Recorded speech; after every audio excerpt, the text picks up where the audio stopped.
Hello বন্ধুরা, নতুন আরেকটি ভিডিওতে আপনাদের সবাইকে অনেক স্বাগত। আজকে আমি আপনাদের দেখাবো সাজের পিঠে দুধ দিয়ে। এইভাবে যদি আপনারা রান্নাটি করেন তাহলে হবে পিঠে খেতে সুস্বাদু আর নরম তুলতুলে। তাহলে চলুন দেরি না করে ঝটপট আপনাদের রেসিপিটি দেখিয়ে দিই। তো এর জন্য আমাদের লাগবে দুধ। আমি দুধ নিয়েছি 4 কিলো। দুধ ভালো করে ফুটিয়ে নিতে হবে। আমি লিকুইড দুধ দিয়ে রান্নাটি করব। আপনারা ইচ্ছে করলে আমুল দুধ দিয়েও রান্নাটি করতে পারেন। তো দুধ ভালো করে ফুটিয়ে নিয়েছি। আর এদিকে দেখুন আমি নিয়েছি দুটো নারকেল। নারকেল দুটো ভালো করে কুড়িয়ে নিয়েছি। এবার আমি নারকেলের একটা পেস্ট করে নেব। তো আমি মিক্সিং জারে নারকেলের পেস্ট করে নিয়েছি, এই দেখুন। এবার আমি একটা পাত্রে নিয়ে নিলাম 1.5 কিলো আতপ চালের গুঁড়ো। আপনারা ইচ্ছে করলে আতপ চালের গুঁড়োর বদলে সেদ্ধ চালের গুঁড়ো দিয়েও রান্নাটি করতে পারেন। দিয়ে দিলাম এর মধ্যে পেস্ট করে নেওয়া নারকেল, দিয়ে দিলাম স্বাদ অনুসারে নুন। এবার আমি ফুটন্ত গরম জল দিয়ে একটা ব্যাটার তৈরি করে নেব। ব্যাটার খুব বেশি ঘন বা খুব বেশি পাতলা করবেন না, আর জল একেবারে দেবেন না, অল্প অল্প করে দিয়ে মিশিয়ে নেবেন। তো দেখুন আমি ব্যাটার তৈরি করে নিয়েছি। এবার আমি সাজের পিঠেগুলো বানিয়ে নেব। আমি ননস্টিকের প্যান বসিয়েছি। আপনারা কিন্তু চাইলে মাটির পাত্রেও সাজের পিঠেগুলো বানিয়ে নিতে পারেন। গ্যাসের ফ্লেম রেখেছি লো।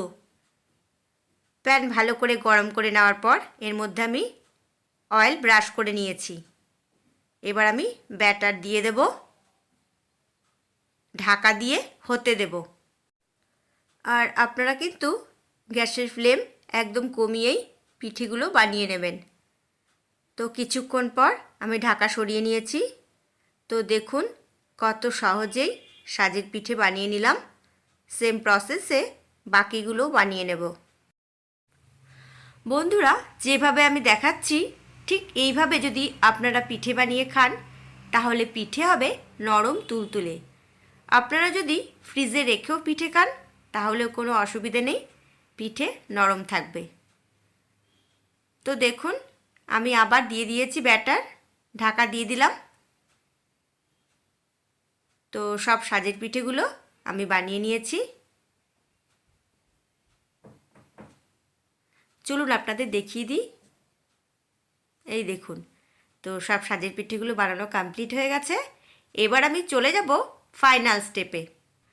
তো আমি পিঠে বানাবো 3 কড়াই। তো দুদিকে দুটো কড়াই বসিয়ে দিয়েছি, এক কড়াই পরে করব। তো আমি দিয়ে দিলাম দুধে 2টো তেজপাতা। তো সাজের পিঠেগুলো দুধে দিয়ে দেব, দিয়ে ভালো করে ফুটিয়ে নিতে হবে কিছুক্ষণ, যাতে পিঠেগুলো ভালো করে সেদ্ধ হয়ে যায়। গ্যাসের ফ্লেম মিডিয়াম রেখেছি এখন। তো কিছুক্ষণ ভালো করে ফুটিয়ে নেওয়ার পর মানে যখন পিঠেগুলো সেদ্ধ হয়ে যাবে তখন আমি দিয়ে দেব গুড়। তো দেখুন দুদিকে দুটো কড়াই বসিয়ে দিয়েছি। দুধ দিয়ে সাজের পিঠে বানাতে আমি মিষ্টি কতটা দেব আপনাদের বলে দিই। আমি দেব খেজুর গুড় 1.5 কিলো আর চিনি দেব 1 কিলো। মিষ্টি আপনাদের পছন্দ মতো দেবেন। আর বন্ধুরা, আমি দেখুন খেজুর গুড় ভেঙে নিয়েছি, এর মধ্যে দিয়ে দিলাম গরম দুধ।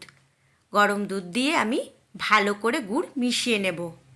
যখন পিঠে সেদ্ধ হয়ে যাবে তখন আমি এর মধ্যে গুড় দিয়ে দেব, আর দিয়ে দেব চিনি। চিনি আর গুড় আমি দুটোই দেব। তো দেখুন পিঠে কিন্তু সেদ্ধ হয়ে গেছে। এবার মিষ্টি দিয়ে দিতে হবে। তো গরম দুধ দিয়ে আমি খেজুর গুড় মিশিয়ে নিয়েছি। এবার মিষ্টি দিয়ে দিতে হবে। মিষ্টি দিয়ে কিছুক্ষণ ফুটিয়ে গ্যাস অফ করে দেব। আর আমি নিয়েছি আমুল দুধ। আমুল দুধ গরম জলে গুলে নিলাম। আমি আমুল দুধ দিয়ে দেব ওপর থেকে। তো দেখেছেন দুধ দিয়ে কিছুক্ষণ ফুটিয়ে নেওয়ার পর দুধ কিন্তু অনেকটা টেনে নিয়েছে পিঠে।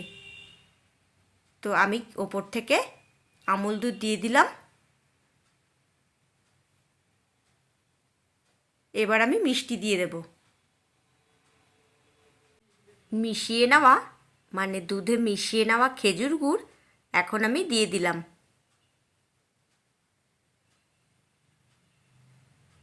এবার দিয়ে দিতে হবে চিনি। কিছুক্ষণ ফুটিয়ে নিলেই আমার পিঠে বানানো একদম কমপ্লিট।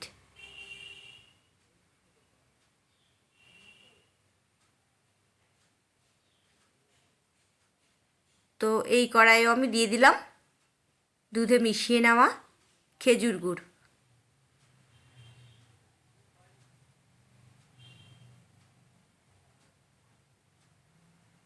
এবার আমি দিয়ে দিলাম চিনি।